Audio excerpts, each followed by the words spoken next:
New at 5, a ribbon cutting today at Wichita State University's campus. It's where the new ATF Forensic Crime Gun Intelligence Laboratory is now located. Senator Jerry Moran and the ATF Secretary were there on hand for the ceremony. Acting Attorney General Todd Blanche was going to be there in person as well, but the flight that he was on had to turn around.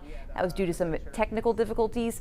He did join via a live feed, though. This lab expands the agency's national forensic capacity when it comes to examining gun-related crime evidence.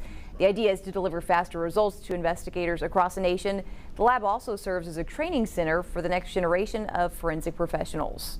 It will not be very long before a law enforcement official across the country will be taking a fingerprint, a ballistic representation, and say, send it to Kansas, send it to Wichita, because that's where they have the capabilities to help us solve this crime.